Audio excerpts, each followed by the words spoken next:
Hey folks, welcome back to Chris Wyatt Africa on Daba Africa. This is Chris. Yeah, that was my sister a short while ago, probably about 45 minutes ago.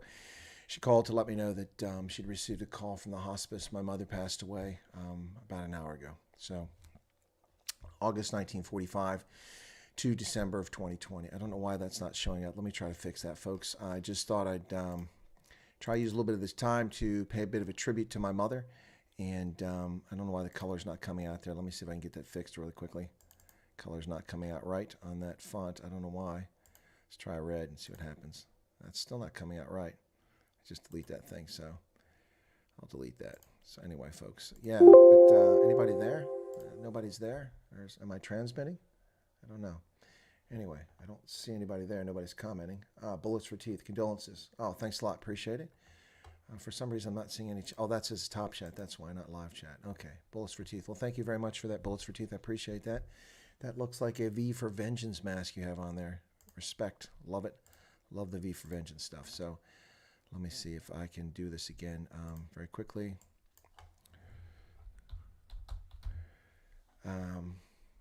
Okay, thanks. Thanks for letting me know. Let me get here. Something. Why is this not letting me pick? This thing is really annoying. Something's going on with. There we go. Okay. Give me a second here, folks. I just got to fix this.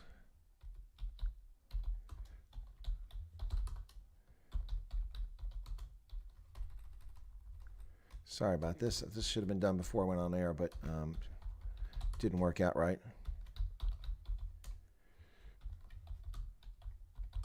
This is embarrassing. Sorry. Didn't mean to do this fashion, folks. But anyway, so let me get this set up here. This should be bold. Okay. Arial black. There we go. Regular. Okay. Just change Arial, and then bold. All right. Well, that's good enough. The white. That keeps happening. Sorry, folks. I'm just distracted by this nonsense. Trying to get this to work. There we go. Just trying to get somewhere you guys can see it. So that's this is kind of a tribute to my mom very quickly. I just pulled a few quick photos. I don't have a lot of photos on this computer, but I brought a few up just to show you a little bit of her life, just to kind of respect for her. She was born in August 1945, passed away today, December 7th, 2020. So there you go. So thanks, Erica. Right, so let's get started here. So here's a pic of my mom when she was a kid. Yeah, look at that. Didn't even know they had color photographs back then. Yeah, that must be a colorized one. That's in the late 50s there. Yeah, that's my mom. Yep. Anyway, so yeah, anyway, so yeah, no, my mom and I have the same look. She's was 6 feet tall, and I'm 6'2". Had that in common. Had that same face. Yeah, absolutely. You see that in my photographs as a kid. Looked a lot like my mother. So yeah, got the wave. I didn't ever realize that. Get the wave going there. Never realized my mama had that because most of her life she didn't have that wave. Anyway, so this is a picture of her back in the late 1950s in school. So one of the school photographs. I don't know what she's got on her shirt there, but it looks kind of, I don't know, like sheep or something on there, or puppies. I'm not sure which, but yeah, that's her back in the 50s. So all right, let's switch to another one here. That's my mother and my father. Yep, that's my mother and my father. Yep, that's one of those photograph booth photos. You know, you jump in the photograph and you pull the curtain and you take that picture. There, she doesn't have the wavy hair there. She's got it all pulled back, which is kind of strange. But almost the same hairline. Look at that, almost the same hairline. Yep, anyway, so there you go, folks. Thanks for tuning in, folks. Thanks for the likes. Kind of a tribute to my mom who just passed away. Yep. Born in English Council, Maryland, which is just below Baltimore. Passed away in Lancaster, Ohio. Right, so that was my father who passed away 2 years ago. And then here's the next one here. Let's get that one off there. Now, there's both my parents. That's 66. These are a little bit out of order here. I like this because you can see how tall my mother was and look how skinny she was. It's how she was almost her entire life, in front of a Ford. That's with my father in July of 1966. I was a year and a half old, approaching 2 years old at that stage. But somehow I didn't make it in that photograph. Yeah, that's my mom and my father in July of 1966, folks. That's a long time ago. Anyway, yeah, so that's that one. And that's my mother and I, by best accounts, when I was a newborn. By all accounts, that's me, based on what we found out. And look how baggy the pants are on my mother and the shirt. Yep, she was very young there when I was born. Yep, so that's a long time ago. That's definitely my mother and I. That's me almost 2 years of age in Birmingham, Alabama. Birmingham, Alabama. Cute baby indeed. I was a dead sexy baby. I got some good photographs of me as a child, but I was just trying to put pictures of my mother and I in here. So that's my mother and I in Birmingham, Alabama, the one and only time I went to see my grandfather. Would you believe it? I actually have memories of this trip. We went to Alabama to see my grandfather, who was a pilot, and that's my mom and I. Wow. Wow. Look at that big hair. Yep. Anybody else going to comment? Is it just Erica? Anyway, so let's go to the next one here. This is my all-time favorite photograph of my mom. She's got some better photographs, but this is kind of my mom and her free spirit. This is the 1970s during the CB craze. This is in Pennsylvania. And notice she's got the dyed hair there, and she's got that bob, that kind of, I don't know, kind of like the Jennifer Aniston look, but before Jennifer Aniston. She's got a jacket on with all kinds of patches for truckers and stuff. She got her hands tucked in under the shirt there. I think this is one of those rest stop things we did where you provide free coffee and drinks for truckers when they stop along, or for travelers, roadside rest things. I don't even know if people do this anymore. I think they still do it in Pennsylvania in some of the places, but we lived in Lackawanna County up there in Scranton, Pennsylvania. It's one of my all-time favorite photographs of my mom. That determined look on her face. Yeah. Yeah, it's a cool picture. That's a cool picture. She got a lady's watch on, not one of those men's watches on.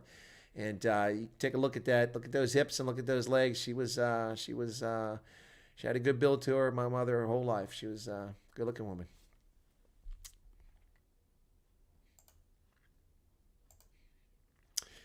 There's my mother when she married my second stepfather, Fred Bennett. And I don't recall which wedding this was because they got married several times. They sort of seem to make a hobby of it, getting married repeatedly. I suspect this might have been 1979 in Las Vegas, or it was after that. So at this time, she would have been 40, 50. She would have been 30 something. So 45 to 85, 75, 30. She would have been almost 40 years old here. Yeah, 35. Yeah, 30. Yeah, is that 30? 55, 65, 75. Oh, she was 35. I'm sorry, about 35 right here. Yep. Yep. Yep. And then her first bout with cancer came about almost 10 years after. It's 1987. When I was getting out of the Army, I came back to Ohio. My mother told me she had breast cancer, and she had treatment for that. Then within a year, she had ovarian cancer and had a hysterectomy as a consequence. And then from 1988 until 2018, for 30 years, she didn't have any cancer. She was cancer-free, but she continued to smoke her entire life. It's a habit she couldn't kick. And Fred was 6 feet 5 inches tall. He was taller than me. And you can see my mother. She was 6 feet tall. She did pretty good keeping up with him there. So, and then there she is, driving a semi truck. Yeah, my mom was really into the trucking thing, starting in the mid 1970s. With CB radios, it was all the rage. You know, so when we did the Friday show, I played Wolf Creek Pass, and we had ourselves a convoy. Hey, Big Pen, this here's a rubber duck. What's your 10-4? Roger. Keep your ears on. Yeah, that was the time. I was the Baltimore Kid. That was my handle on the CB radio. I had my own CB license. My mom had me into it. We're really big. Look at that truck. Look how ancient it is. Look at that dashboard and how little space there is. My mom was 6 feet tall. She barely fits in that semi. These days, those things are Gucci luxury things with nice sleeper beds. That one had a sleeper bed. Yeah, but that's my mom. She used to drive truck as well. She did it for a while. So, hey, Cameron, welcome to you. Wilhelm Janssen von Rendsburg, thank you very much. Boom Shakalaka, thank you. Bullets for Teeth, thank you. Lezan, thank you, everybody, for your comments. But yeah, my mom was tall. Check out those thin legs, man. I got the same legs. Yep. So this one here. This is a photograph of my aunts and uncles who were surviving. This is from 1999. It's my Uncle Tommy sitting in the front there in the wheelchair. He was the first to go. So let's see, there's 1, 2, 3, 4, 5, 6, 7, 8, 9 of them. There had been like 13, and that's what's left. So my Uncle Tommy is the first to go. And then my mother's in the middle. So from Uncle Tommy, going backwards from the left-hand side, that's Aunt Trudy, Aunt Dot, Aunt Margie, and then Uncle Larry in the back row, and then my mom, and Melvin, who's passed away, and Uncle Stanley on the right there. Yep. Only a few of them still left. Margie's still alive. Trudy's still alive. Stan's still alive. But Mom has passed. Larry went young. Tommy was the eldest. He went first. Yep. 1999. Took this picture. Yep. That's a long time ago. And this was for her birthday this year in August, when my sister and my brother, that's my sister Jennifer on the left, my brother Brian on the right, when they had a birthday celebration for her. You can see her that even though she was getting up there in years, she's, by the way, the T-shirt says Pelosi for prison. In case you're wondering what my mom's T-shirt says, it says Pelosi for prison. Great sense of humor to the end. No doubt about it. Great sense of humor to the end. I'm no regrets in traveling up there just a few weeks ago. It was the right decision. She was still lucid and well enough that she knew I was present, enjoyed my presence, and it was good for her that she saw me. So all three of us have been up there. Of course, Jennifer spent the most time with her because she lives in Lancaster and was with her throughout. So much respect for my sister.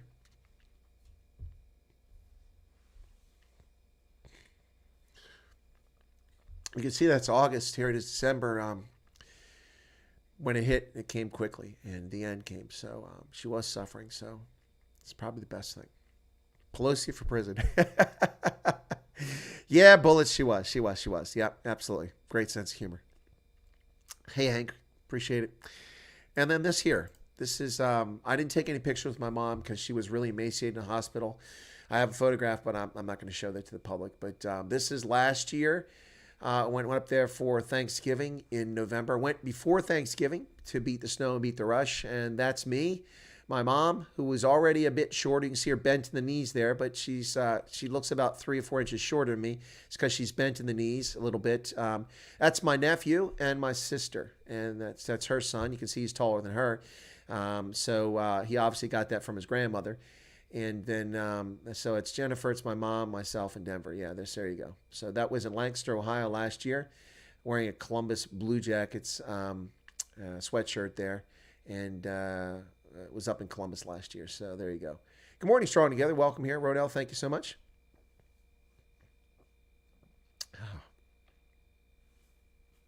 Thank you, guys. Anyway, so, yeah. So there you go. So that's, I think, the last picture I took together with my mom. That was last year, yeah. She wasn't really fit to be taking a picture when I got to see her this year. So, I mean, wouldn't have been cool. Yeah, so that just would have been selfish just for me to have a picture with her when she didn't look so good. But she still looked pretty good there last year. So, yeah, I need to let her trucker buddies know. And I'll do this really quickly. Sorry about that. I just realized that. Let me find this stuff very quickly. Yeah. Sorry, folks. Just need to send this.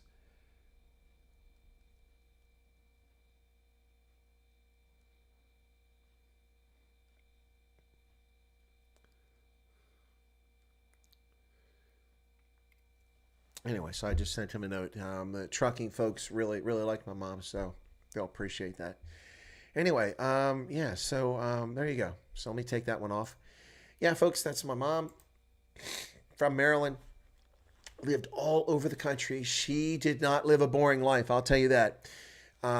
She led an interesting life. I'll have to give her that credit for that. She did things her way, certainly ahead of her time in many respects. I mean, I had a father and 2 stepfathers, and my mom did what she wanted, when she wanted, and the way she wanted. We lived in California when I was a kid. She worked in a grocery store. I think I've told this story to some folks before. And we had moved all the way across the country. My father had taken a mail truck and converted it into a camper. This is back before you could get Winnebagos and stuff like that. They probably had them, but we probably couldn't afford it. We moved all the way across from Maryland to the West Coast, across the country one way, stopping, living in some place for a while, and eventually living in California. And that's where I experienced my first earthquake. My mother, this was the late 1960s. I was a small child.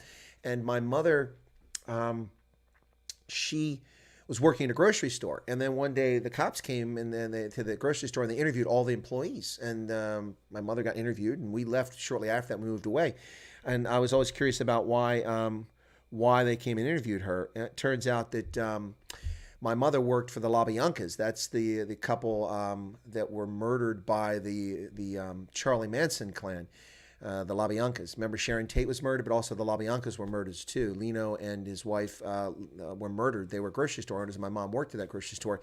So the authorities assumed, before they knew about this helter-skelter nonsense, that the murders were employees, because apparently employees didn't like the LaBiancas. They weren't the best of bosses. So they interviewed them. So they interviewed my mom. Well, we left not too long after that, and we started heading back across the country. And when we were in, I want to say Arizona, we picked up some hitchhikers and gave them some rides through Arizona, New Mexico, and over towards Texas. And I thought they were girls. Turns out they were guys. They're just guys with long hair, hippies. I didn't know better. I was a small kid. One of the people we gave a ride to, was hitchhiking, was Tex Watson.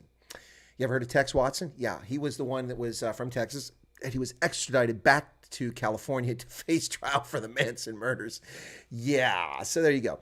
We later lived in, is it Memphis? Is that where, I always confuse them because it's not Nashville. I think it's Memphis, which is where Graceland is at, and where Elvis Presley lived. And we lived in a trailer park, and while we lived in that trailer park, folks, thanks, Ross and Jax.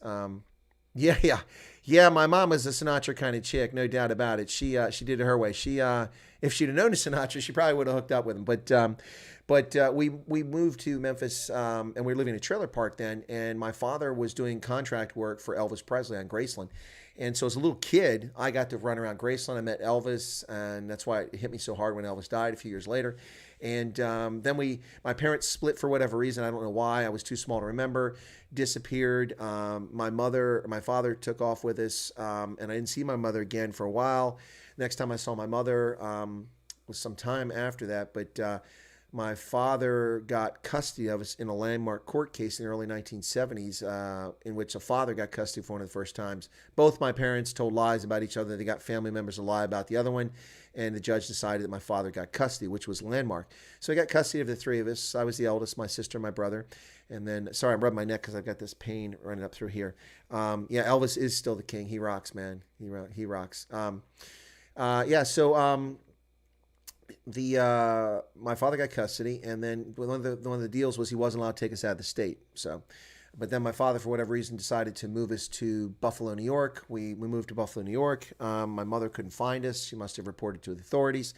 We moved there. We were just there for a few months. I went to a public school in which all the students in my class spoke Spanish. They were Puerto Ricans, I think, except me. I was the only white kid that didn't speak Spanish in the class.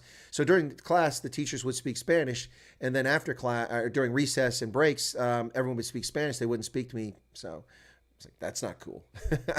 So it's kind of weird. And then I remember that Christmas that year, it was so much snow. Unbelievable. Never seen so much snow in my life as I saw in Buffalo, New York. And I got that Evel Knievel wind-up dial. You crank it, you ride the Evel Knievel motorcycle, and it jumps, and he's made of rubber. It was big Evel Knievel times. And I got a few other cool presents. There was a knock on the door when I came home from school. My sister and I came home and knock on the door. And I look out the peephole, and I said, yes. And they said, yeah, we're with, I'm from social services, and they're for the police. And I said, can I see some identification? I must have been 9 years old. Does that sound right? About 9 years old, I think it was. Must have been like 1973, 8 years old, something like that. My sister would have been 6 or something like that, or 5. And so they showed identification. A social worker, an FBI agent, a police officer came into the house, and they said, well, we're going to take you to a hospital where you'll see a doctor. I said, what about my brother? It's okay. He's been picked up from daycare, and you'll see your brother at the hospital. I said, what about my father? Well, they'll explain that to you later. So they took us to the hospital where we were checked for physical and sexual abuse, which was really creepy and weird for a young kid. And then I saw my brother. Then the social worker took us to a foster family in upstate New York somewhere. I have no idea where they were. I just remember they were wonderful people. We spent, I think, a few months with them, as I recall. The time gets kind of blurry.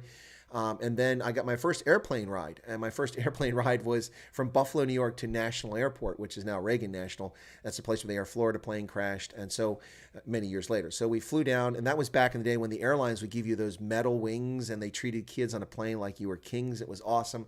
And so it was my first plane flight ever. And I flew from Buffalo, New York as a ward of the state, along with my two siblings. We landed at National Airport in D.C. And then from there, they took us by car to Anne Arundel County, Maryland, which is where we're from originally, Anne Arundel County. And we went there and they put us in another foster home. And this was out in, it seemed like the countryside. But today I know that it was actually not that far from town. It's just that there were no roads. The roads were sand. They hadn't paved the roads back then. And of course, that part of Maryland is all was covered by glaciers and was part of the Chesapeake Bay estuary at one time until the waters receded and then it became dry land. So there's a lot, the soil isn't soil. It's not topsoil, it's sand. And so, we were at a place where all the roads were sand. And so we were actually just a few miles from Friendship Airport, which is today Baltimore Washington Airport.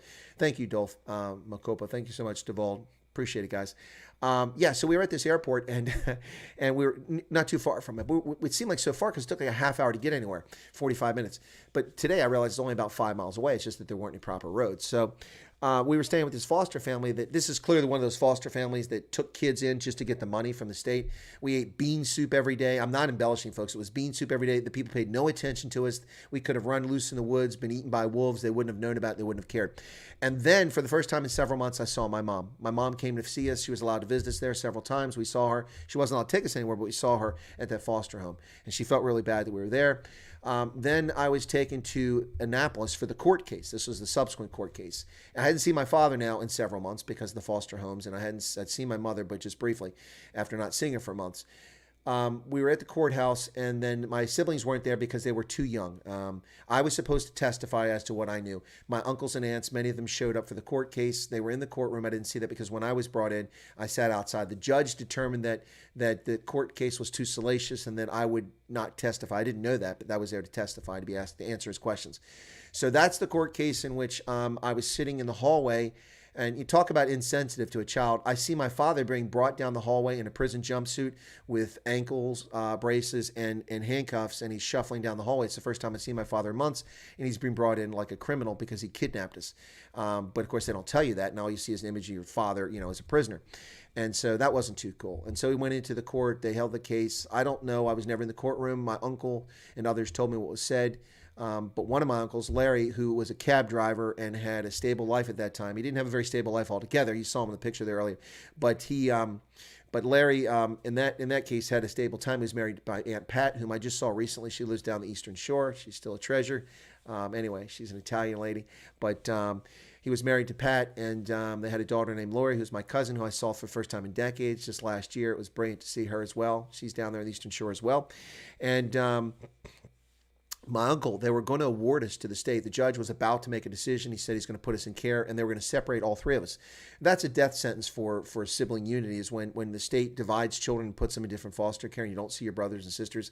You may never see them again. That's a really tragic thing. My uncle, bless his heart, stood up and said, "Your Honor, can I address the court?"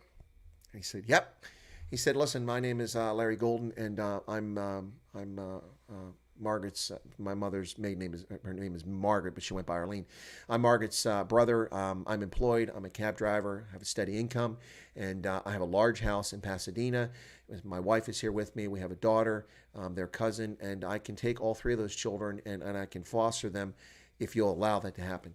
And so the judge decided that, I don't know if they didn't do background checks, obviously, back then. So the judge said yes, and he awarded custody of myself, my sister, and my brother to my uncle, Uncle Larry. And so bless his heart, I'll never, ever, ever forget what he did. Otherwise, who knows what would have happened. This might have wound up in a foster home, abused, beaten, murdered, drugs. Who knows what would have happened. Foster care is not a very good thing in many cases. We might have wound up in foster care in Baltimore. You never know. But my uncle took us in. And so we spent the whole summer with my uncle and my cousin Lori. We used to have fun playing out in the back. Had a good time. It was a great experience. It was a wonderful, wonderful experience there. My mother came by and visited a couple times. By now, she was living in Pennsylvania, and she had gotten remarried. And one day she came down, and we took off and went with her to Scranton, Pennsylvania. Technically, I think my mom kidnapped us, but my father either didn't say anything or wasn't around or was still in jail. I don't know what his story was, but I didn't see my father again from that court case in 19, was it 73 or 74? It must have been somewhere around there. Maybe it's 74. I think it was, yeah, I didn't see him again until 1994. So for 20 years, I just thought he was dead. I didn't know he was around. So my mother took us to Scranton, Pennsylvania, where I met my new stepfather, who I'd already met. He'd visited a few times, John Nicholson. He's still alive. He's living. I need to let him know that she's passed too. And so we lived in Scranton, Pennsylvania. We were there for a few years. In 78, my mother picked up and left with us in the middle of the night with all 5 siblings now. I had a half-brother, Robbie, Rob Nicholson, who's from my stepfather, and then my sister, Jennifer. And the 5 of us, she took off with the 5 kids, and we went to Ohio. We had a place of our own. We lived in a trailer in Fairfield County, in Thornville, near Thornville, in Ohio, and then we moved over to join Fred Bennett, who became my next stepfather.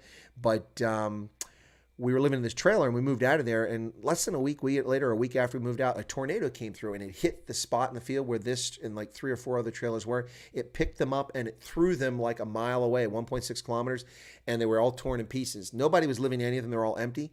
But a week prior, we had been living there, and a week later, that was in a field. If we'd still been living there, we'd all be dead, no doubt about it. So, we got lucky there. So we moved over with my stepfather, my new stepfather, Fred. They eventually got married, and then we moved from, that was on Oakthorpe Road in Fairfield County. And from there, we left there at some point and moved down to Perry County, and that's where I went to high school at and graduated in 1982. And I was the eldest. And so my mom did things her own way, and, she lived her own life. I tried for years to convince her to stop smoking, but smoking's an evil habit, folks. People pick it up in their youth. They just can't let go of it. I'm astounded, and I guess we're very fortunate that my mom lived to be 75. She just had her birthday in August because, she had cancer in her 30s, and she had breast cancer, and then she had ovarian cancer, and she survived that. She had 5 kids, and she survived that. And then didn't get a recurrence of the cancer for 30 years, even though she continued to smoke quite a bit. It's pretty crazy, folks. But she got to 75 years, and so we should be grateful for that. And my sister, I'll be eternally grateful for her for the other day for calling me when it looked really bad, about 2 or 3 days ago now. And my mom couldn't talk at the time, but she could still respond, and she was holding my sister's hand. And basically, it was an end-of-life call. It was very emotional.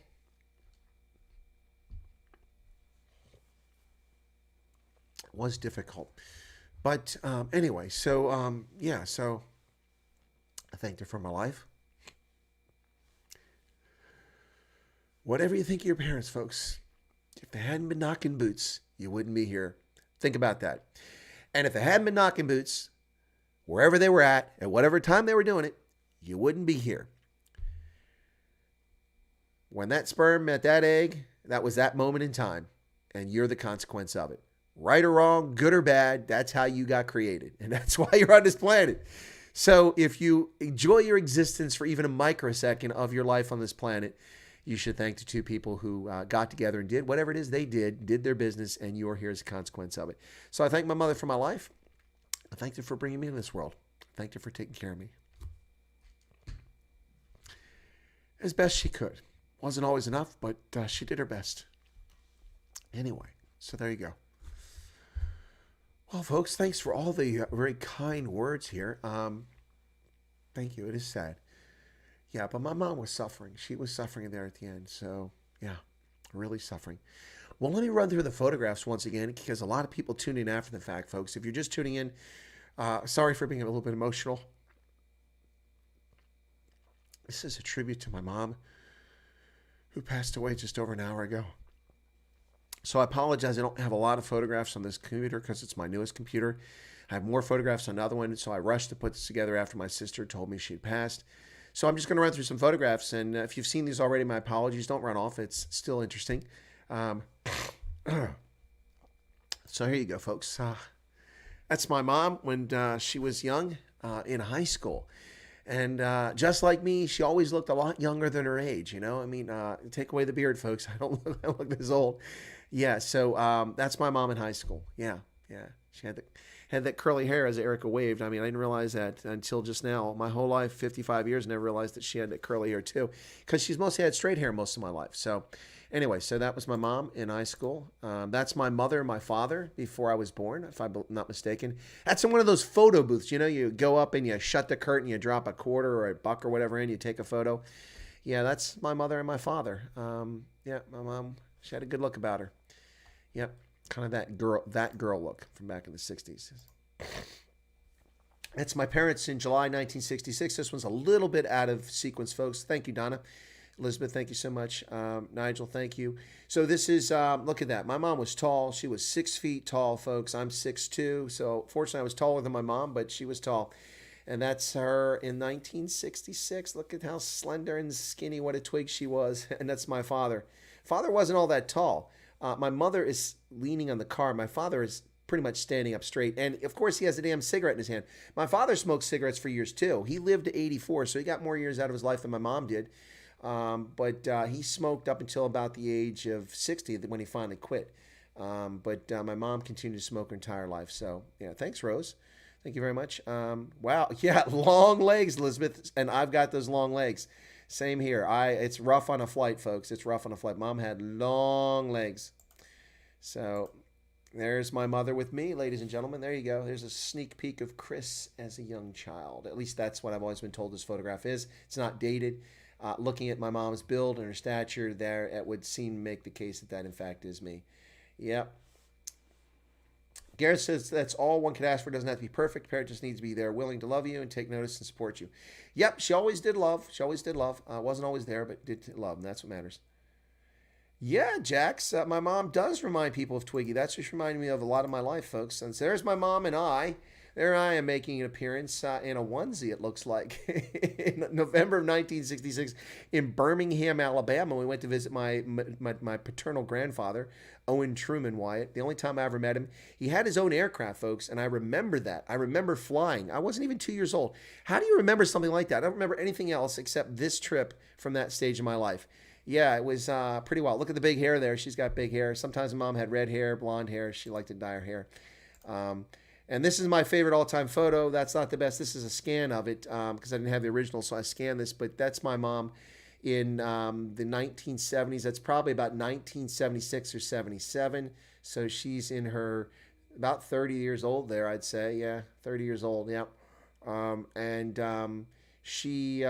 love this photo because it shows how she was determined, how she was. Look at that serious look in her face. This is one of those roadside rest stops where we'd offer free refreshments to truckers, and she's got a jacket on with all those badges and things from CB clubs. My mom was big into CB radio and truckers, and I had my own call sign, the Baltimore Kid back then. Yeah, she could be tough, Elizabeth. Yep, she was something else. So just hard to believe she's passed now. There's my mother when she married my second stepfather, Fred Bennett. I'd say that's probably about 1979. It might have been 80. They tend to get married a lot. I don't know what that was all about. Every year they want to get married again. They got married all over that thing. They want to get married in 50 states. I always thought, well, that's just crazy. I mean, it's going to make it hard to get divorced in 50 states.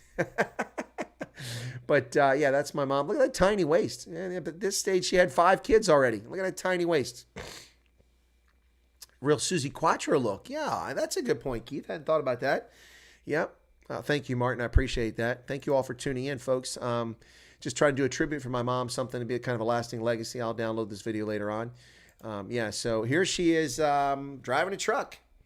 Look at them legs, folks, man. Cowboy boots, got the jean jacket on. I think it's a jean jacket. Yeah, it's my mom driving a truck. Look at how ancient that truck is. Today, that just would not pass muster. That's in the 70s as well, folks. That's back in the 1970s. That's Margaret Arline Golden Nicholson Bennett. Yep, that's her. Yep, her maiden name was Golden. Yep. And here is my aunts and uncles. This is from 1999. This photo was taken, and a number of them have passed now, including Tommy in the front, Larry in the back, my mom, and Melvin have all passed on, so they're no longer around. Yep. There you go. So, yep, there you go. That's my mom right dead center there with the sunglasses on. Got the rocking the Roy Orbison look. She's also looking off to the side. Everybody else is looking straight ahead. She's looking off to the side. I don't know what that's all about, folks. That's an odd one. So my stream wasn't up to date. Let me get... So that's my mom in the 1999. So that's 9. And then number 10 here. I'll show you this one again. That was her birthday in August of this year. And she's got a Pelosi for prison T-shirt on. In case you're paying attention to keep me score at home, my mom was wearing a Pelosi for prison shirt so, in August of 2020. Yeah, there you go, folks. She did vote in November, and she did vote for Donald Trump. So just in case you're wondering. Well, thanks, Be Smart. That's my sister Jennifer on the left, and that's my brother Brian on the right there. Excuse me. Yeah. So there you go. Yeah, I definitely got that hair. So yeah, that's in November. And then this last photograph I'm going to show you guys is the last photograph of my mom and I together. This was in November of 2019. Went up to Ohio to visit my mom. Obviously, you can see no beard. This is right after I got out of the Army. Just retired from the Army. Been out for barely over a month. That's my sister Jennifer, my mom. You can see she's kind of bent in the knee there. You can see her knees bent because she's about 4 inches shorter than me. She's actually was just 2 inches shorter than me, but she's kind of bent in the knees, and her stature is already drooping a bit because she's, with age, people tend to get a bit shorter. Their spine compresses. So, yeah, but that's my sister Jennifer. It's my mom. That's me. It's my nephew Denver. He was nearly as tall as me. That was in last year, folks. I went up there to see her. So there you go. Anyway, so yeah, Andre says, okay, thank you very much. Andre van Eden. Gosh, there are people commenting here I've never seen. I'm going to guess some of you folks have been lurking on the channel for a long time. You just don't join the stream. But thank you all so much for your thoughts and condolences. I really appreciate it. It's very kind of you. Very kind of you, especially for those who never contribute to the chat. And you're just deciding to do it to send your condolences. Thank you so much for that. So I've lost my father 2 years ago and now my mother this year, today, actually. So, yeah, life is fleeting, folks. Don't let people steal your joy from you. Don't live your life with regrets. Don't say, I wish I'd done this. Don't say, if only. I'll do this later. Now, if you have the means, do things when you can. If you're young and you're like, well, I don't know, I'm going to wait to have kids. Don't wait to have kids unless there's an absolutely good reason for it. I'm not telling people who are young to rush out and have kids, but, don't go, I'll have kids later, because you may not be able to have kids later. If it's important to you, do it now. If it's important for you to travel the world, travel the world. Just be frugal. You don't have to have billions of dollars to travel the world and see it. I've seen the world, and I did most of it very inexpensively. I never delayed any of my travel my entire life because I know that life is fleeting. I've served in combat, and I've seen friends and comrades not come back. I've seen people be murdered. It's not the actual murder, but the aftermath of it. Life is fleeting. You should grab the bull by the horns and just grab on and go for it. I know people say that all the time. It sounds kind of trite. My mom lived her life. I don't think she had any regrets. The one regret I have is that I really wanted her to come to Germany. Stationed in Germany 3 times. Tried to get her to come over. Could never get her to come over. And frankly, in her latter years, I did see my mother, but not as frequently as I'd like to, because she smoked incessantly, and it was very difficult for me to breathe when I visited her home. So we'd usually go and see her, in a restaurant or at my sister's place or something like that, because the cigarette smoke I just couldn't stand. I just couldn't breathe. Yeah, so yeah, it was interesting when I went to see my mother a few weeks ago in the hospital in Lancaster, and she woke up. She goes, "What are you doing here?" I said, "Oh, I came to see you." She said, "You're not up here to go to a sports game?" I said, "No, I came to see you." "Why'd you come to see me?" I said, "Well, I heard you're in the hospital. Figured I'd come see you." So yeah, spent about 3 days with her. So a good part of 3 days in a row up there, and then drove back from Ohio. Yeah, so you folks, do what you should do. Don't let people dissuade you from following your dreams, following your passion.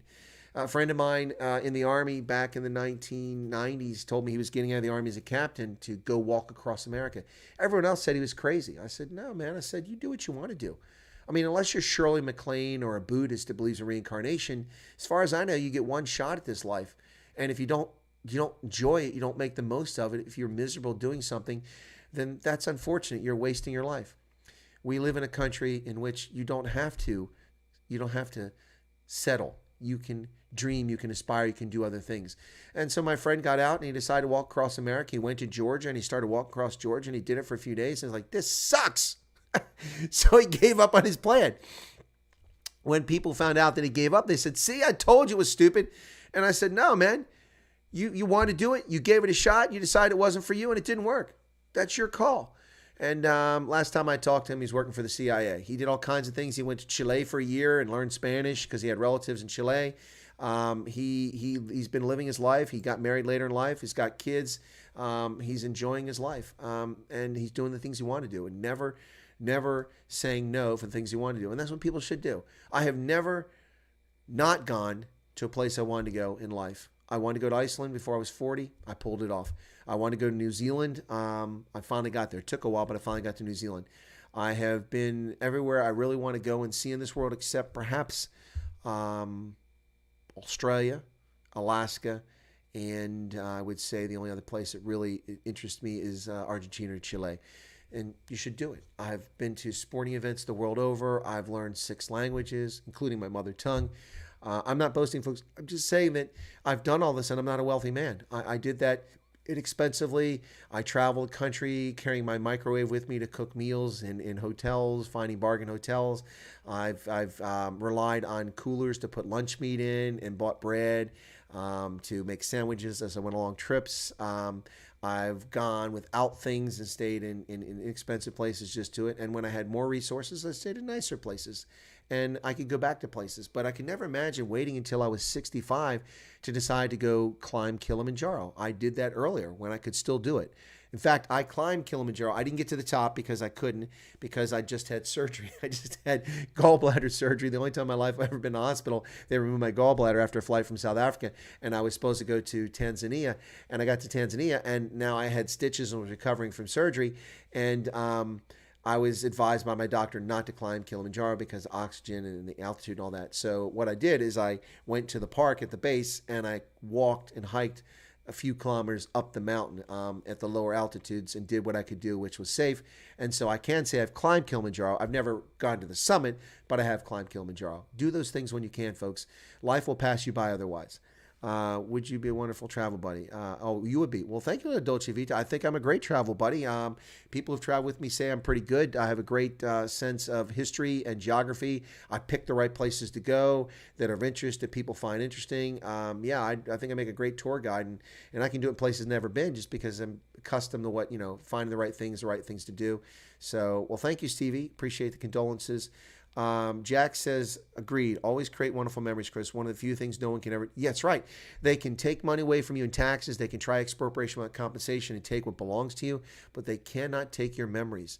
And these days with digital cameras, folks, I mean, you make all the videos, all the images, you upload them to the cloud before some clown steals your phone, and at least you have them, and you can put them on other platforms and back them up. I have a hard drive that sits in a safe deposit box loaded up with photographs and videos on storable media. Every couple of years I go down, I pull it out, and I reload it, and I put on another device, and I make sure that one's still valuable, and I put it down there. And when we change technologies, I change technologies. So now I used to have these, removable discs, then I upgraded to the thumb drives, and then now I have the portable hard drives that store a lot more just to save those things. There's also saved in the cloud. I have those images, so they're always there. You can find them somewhere. So yep, that's important stuff, folks. In fact, that reminds me, I was looking at my computer. I should have just gone onto my cloud account to look for pictures of my mom. Let me do that real quick while we're chatting here, and I'll see if I can't find some more pictures of my mom. I don't know if I have any there, but I will look and see what I find. So let me see if I can find a few more pictures of my mom. Thank you all for sharing this experience with me. No, I don't have a folder on there named after my mom. I wonder why. I thought I did. But you have your life. Donna says, we plan trips with our kids. My mom always says my husband and I should go alone, and we always said our kids aren't going to be with us forever, so have a ball traveling. Well, Donna, I think that's a healthy approach to it, because before you know it, they're gone. They're out of the house. And once they're out of the house, you're an empty nester. You can travel on your own anyway. I mean, there might be some trips you want them to take on your own, but I mean, why not take your kids most of the time? Exactly. Exactly. You should do that. Folks, I've done some pretty cool stuff. Nigel says, my eldest son is 42, is expecting his first child. Was wondering if she would ever grant me a grandchild. And not. Well, Nigel, bear in mind that it might not have been a question of her granting. It might have been a difficulty conceiving, and maybe they kept that from you because that's difficult. It's not easy for couples to tell expecting grandparents that they can't conceive children. Or they're having difficulty. Maybe that's what it was. So congratulations that you got a grandchild coming, Nigel. That's awesome to hear. You're going to be a granddad. That's cool. Still got home movies talking about talking by my dad while in Belgium, Congo, all been digitized. There you go. There you go, Nigel. That's amazing. That's what you have to do, man. See, you have to take those 8mm movies, convert them to VHS or convert. Now you can digitize everything. Save those things. Also, folks, listen to this. Please listen to me, ladies and gentlemen. If you're listening now, please listen. Whatever your relationship with your parents or your grandparents, talk to them. Talk to them. Ask them about their life, where they grew up, their experiences. Write them down, record them. Make videos, make audios. If you don't, you'll regret it. Almost all of us are genealogists who get seriously into genealogy. Wait until it's too late. Wait, and in my case, it was because I was gone. I had a weird childhood. I wasn't around family so much, living in foster homes, moving from state to state. So those opportunities weren't there. And then I was off on my own life at the age of 17, at university at 17. So I didn't get the time and the chance to spend asking my grandparents. By the time I was old enough to even think about this stuff, many of my grandparents had already passed. My grandmother's still alive, and she was getting Alzheimer's at that stage. So if you have a chance, if your parents are lucid, if your grandparents are lucid, ask them about their life. Listen, everybody's life is worth knowing about. Everybody, even people you don't like. Julius Malema is a jackass, but I'm sure there's things about his life that are interesting to learn about his growing up and his experiences. So everyone has something interesting. We all have a story to tell. We all have a story to tell. Some are more interesting than others, but we all have a story to tell. And you should learn those stories.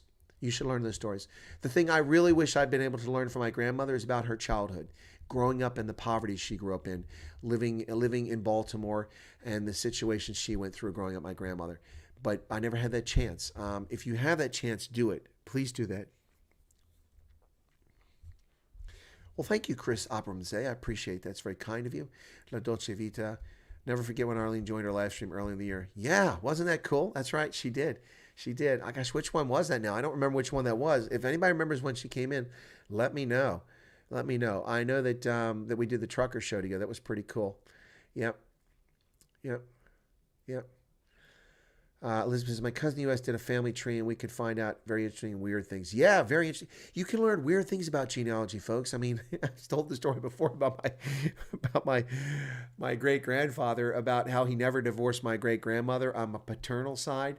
And so Maurice Ellsworth Grimes died in Washington, D.C. in 1933. He was a florist. He was still married to my grandmother, or great-grandmother, who was living in Baltimore, but she hated him for whatever reason. And so apparently when he died, the authorities in D.C. rang her up in Baltimore and said, okay, your husband has passed away. And they said, what do you want us to do with his body, his remains? And she said, well, you can cremate him, just dump his ashes in the bay. I hate the son of a bitch. I didn't know this story until I started doing genealogy. Of course, I wasn't even born when this happened, but my great-grandparents apparently didn't get along. So my grandmother, my father's mother, so on my paternal side, my grandmother loved her father and cherished her father. And so when he died, she was devastated. When she found out that her mother told the District of Columbia to cremate him and dump his ashes in the bay, which they wouldn't have done, they would have cremated him, she was upset. So my grandmother filed suit against the District of Columbia and against my great-grandmother to stop them from cremating her father so she could have his remains. It was a front-page news story in the Washington Post in 1933, folks. In the midst of the Depression, it was a front-page news story. Not to be rude, but I crap you not. It's a true story. My uncle told me about it, and I was astounded. So I looked it up, and sure enough, in the Washington Post, I found it, and it was one of those under their archives, and you get like the title and the first two sentences, and you have to pay. I paid the $2 to get the article, and I downloaded it, and I read it. It was astounding.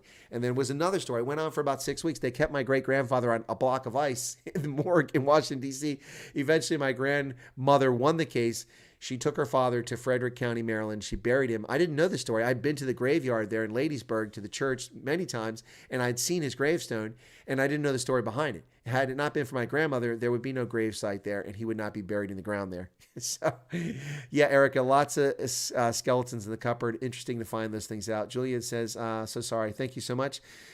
Donna says, my grandfather's 95, and we always enjoy his stories, even World War II. What a life he's lived. He saw first television, calls, the internet. Yeah, Donna, I hope that you guys are recording that, capturing it on video. I mean, come on, nobody has an excuse. You don't have to go out and buy one of those expensive cameras. Sit there, put a tripod down, and just, where's my tripod at? It's not here. Right? Put a tripod down and just record them. Listen to what they got to say. Get the stories.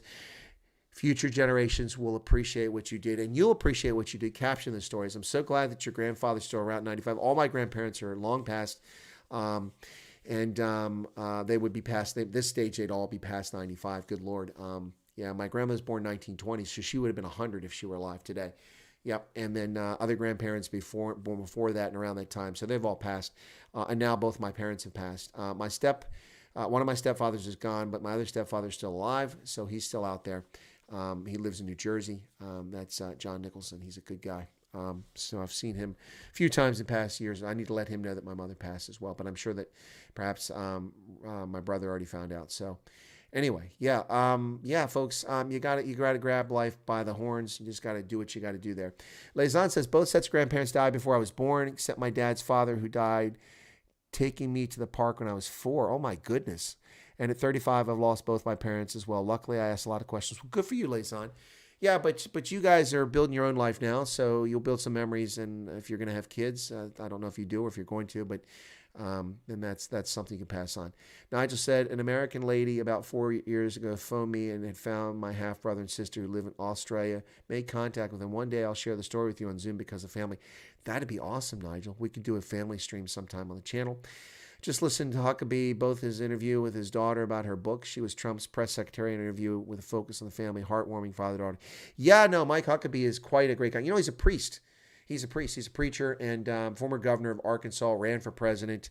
He's a great guy. He's a gem of a guy. A little trouble controlling his weight over the years, but he's a good guy. Boom Shakalaka says, crazy. My great-great-granddad used to walk 6 kilometers to visit my dad every week. He was 97, looked like Clint Eastwood. He did not want to drive or get picked up. He hated technology. That's awesome, Boom Shakalaka. Yeah, Clint Eastwood got that raw look, you know. That's pretty cool. Yeah, it's great to hear people living so long, 95. My plans are to be a centenarian, folks. I plan to live well past 100. Although right now with this, whatever this pain is, whether it's an ear infection or it's a toothache, whichever it is, I don't feel like I'm going to make it to 100 right now. It hurts a lot. So, yeah, I felt better a few hours ago. I took some aspirin, but yeah, I can't take any more now because I don't want to damage my liver. I have to wait a little bit longer. So took some Tylenol, acetaminophen. There you go. Stuff does the trick pretty well. But yeah, thank you all so much for joining me in this stream. I really appreciate you all joining me to share this with me. It's a tribute to my mom. And I was able to do this because I have a channel now, and it's very kind of you all to listen. No one's obliged to listen, so it's very kind of you to listen. I hope you've enjoyed the conversation, and I really do appreciate it. Yeah, so it'll probably be a tough week for my sister here, so I have to give her a call in the morning sometime, see how she's doing. Yeah, so stress. What kind of stress, Erica? What's the question mark there? I don't follow.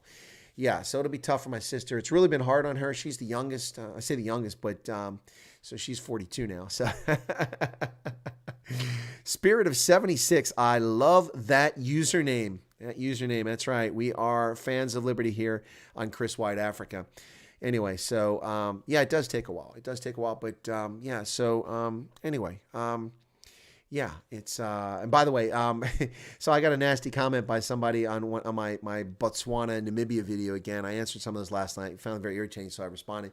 And somebody called me out and said, "Well, you're calling somebody stupid." And I don't think I said somebody was stupid. I asked if they're stupid. I mean, it was a sarcastic comment because they said something rude to me, and I said, you know. Anyway, so the guy wrote to me, and I said, "Look, I don't have time for you. You take your insults elsewhere. My mother passed away 10 minutes ago." And then I posted that and left. Yeah, so I was out a few days traveling for work. Congrats on hitting 20,000. Oh, yeah, that was a few days back. Thanks for that. Appreciate it.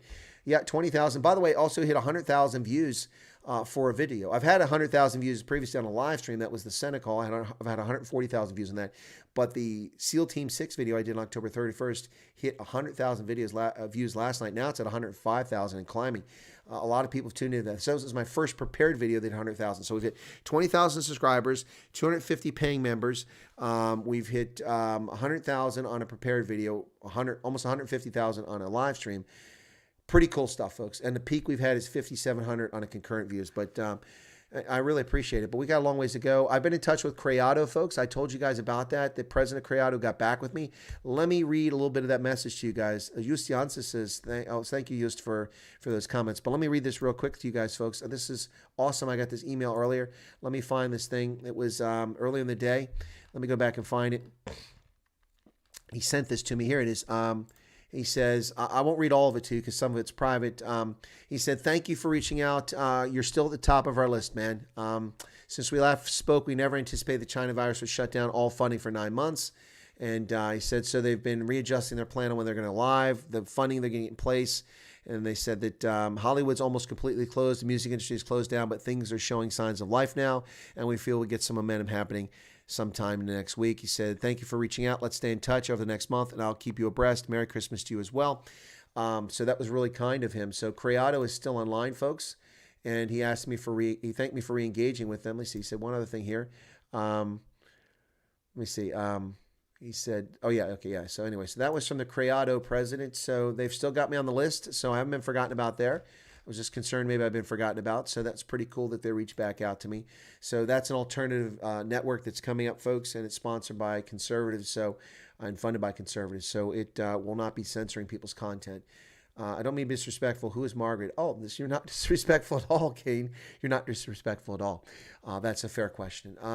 Margaret Arline Golden Bennett was my mother. She passed away an hour and a half ago at the age of 75, and not from COVID-19. That wasn't at you, Kane. That was to the authorities. They better not write that down on her death certificate. She passed away from stage 4 metastatic lung cancer, which metastasized and spread throughout her body. And it finally got her after 2 years. She lived for 2 years with that cancer. She fought it for 2 years. She held it off. She used that Truvada, that drug they use for cancer. It worked for a long time. But this COVID shit and the piss poor medical care that people got as a consequence of my mother not getting all of her treatments, they changed her medication and the cancer spread. So, so fuck COVID. Sorry for that, folks. And all these freaking feckless government officials who screwed up our medical system and destroyed it. But thank you to the medical people who cared for my mother and took care of her, and to the folks who developed that life-saving drug, which extended her life. And she had good quality of life for most of that 2 years. So she got 2 more years out of life because of the cancer treatments that were developed here in the United States, in the greatest, freest country in the world, where creativity matters. And leftists are trying to crush that creativity and make us serfs. We don't need that. Anyway, but my mom got 2 more years. So, yeah, she's my mother who just passed away. Thank you, Kane. That's my mom, Margaret Arline. Went by Arline, and not spelled the way most people spell Arline. That's spelled Arline. That's not a typo, folks. My mother was called Arline, and she spelled her name that way, and that's how it's spelled in her birth certificate. It wasn't. Most people spell Arline Arlene. That's not how my mom spelled it. My grandmother and grandfather spelled it Arline. So Margaret Arline Golden was my mother's maiden name, and she just passed away. Well, thank you so much. Thank you so much, Kane. That's what we've been doing. We celebrate my mom's life, and apologies for the profanity a moment ago. But I almost guarantee that they'll try to write that she passed away from COVID-19. She didn't have COVID-19. She was tested. She wouldn't have been admitted to the hospital. If she had it, she would have been in the COVID ward. She was not in the COVID ward. I say that now. This is a videographic evidentiary statement of fact. My mother did not have COVID-19. And if I find that on a death certificate for my mother, I will sue the authorities for their fraud, and I will sue the hospital for their fraud, because I know what's going on here. My mother did not pass away from COVID-19. She passed away from cancer. She passed away from cancer. And the cancer grew after she didn't get all of her care and treatment that she was getting normally as a consequence of this feckless nonsense that these officials have done. So if you want to count my mother's death as a consequence of COVID, you can, but you cannot attribute it to COVID. It may be a consequence because of the politicians and what they've done in this country. But my mother did not die from COVID. She died from cancer, and she fought it for 2 years. And she fought it in 1987, 1988. She succeeded. And 30 years later, it came back. And for 2 years, she held on, courtesy of life-saving medications developed in this country, the greatest country in the world, and great care that she got during that time frame. And she fought it. But in the end, the cancer won. So there you go.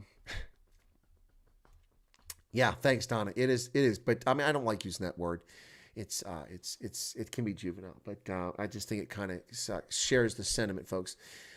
Chris, problem with my wife treatment here. The working conditions are disgusting. I'm with you, Nigel. I'm with you, and that's really sad to hear that.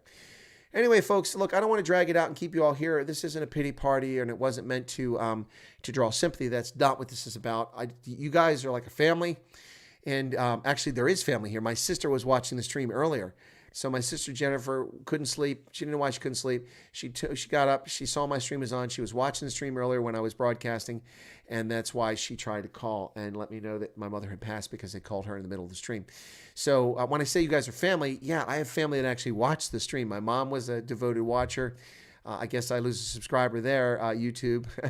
But my sister apparently is a viewer as well. I didn't realize that. My other sister, I think, watches, although she's politically batshit crazy on the other side of the political spectrum, although she claims to be a conservative Republican. She's not.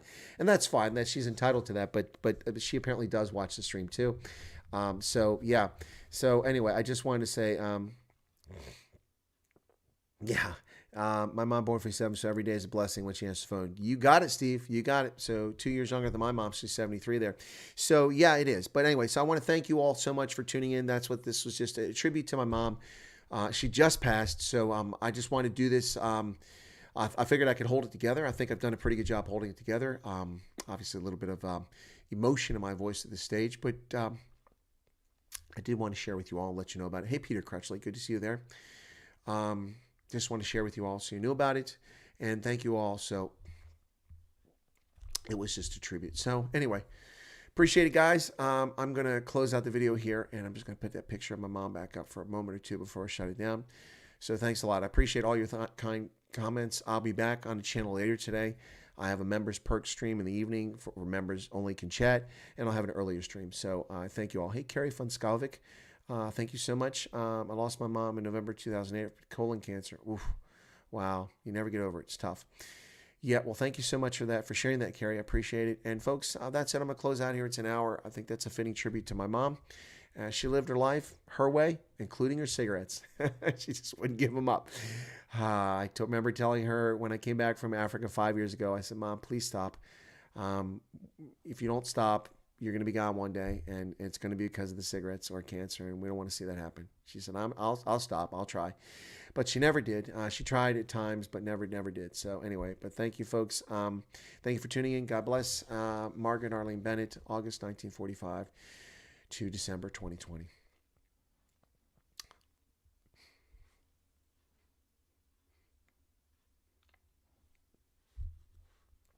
God bless, Mom.